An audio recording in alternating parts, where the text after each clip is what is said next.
Mais je vous invite tous, aussi nombreux que vous êtes aujourd'hui, je vous invite à aller lire les textes originaux. Ils sont là. Le problème, c'est que votre génération lit de moins en moins. Les objectifs officiels de ce système, écrits noir sur blanc, ils sont présents dans les textes originaux. Ces principes sont les suivants. Former des soldats obéissants, former des travailleurs disciplinés pour l'industrie naissante, former des citoyens loyaux à l'État et créer ainsi, je cite, presque textuellement d'ailleurs, créer des habitudes d'obéissance et de ponctualité. Obéissance et ponctualité. On ne parle pas de curiosité, nulle part. On ne parle pas de créativité. On parle encore moins de pensée critique. Quel crime de lèse-majesté serait-ce que de parler de pensée critique? On ne parle pas de philosophie, on ne parle pas de logique. On ne parle pas de neurosciences. On parle d'obéissance et de ponctualité.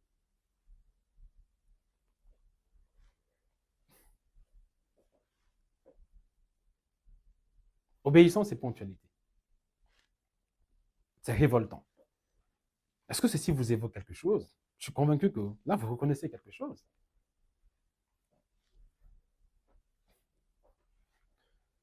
L'école commence à 8 heures. La cloche sonne. Vous vous asseyez. Vous ne parlez pas sans permission. C'est absolument interdit. Ce serait irrévérencieux. Vous répondez aux questions qu'on vous pose, pas à celles que vous posez. Vous n'avez même pas le droit de poser des questions d'ailleurs, sans demander la permission de parler. Vous avancez au même rythme que tout le monde. Que tout le monde. Peu importe vos différences, vos prédispositions, vous avancez au même rythme que tout le monde. Vous êtes noté, vous êtes classé, vous êtes trié, vous êtes souvent humilié. Vous êtes validé. D'accord? Donc, bienvenue dans le système prussien. On y est tous. Ce système n'a jamais changé, il n'a presque jamais changé en plus de 200 ans. Maintenant, voilà ce qui est fascinant et, ma foi, tout autant troublant. Ce système conçu pour une monarchie militariste, absolutiste, souvenez-vous-en, Frédéric le Grand,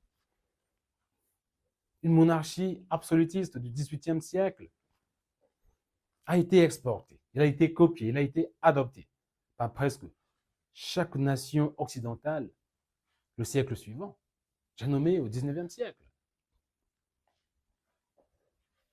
Donc la question qu'on se pose maintenant, c'est, mais pourquoi?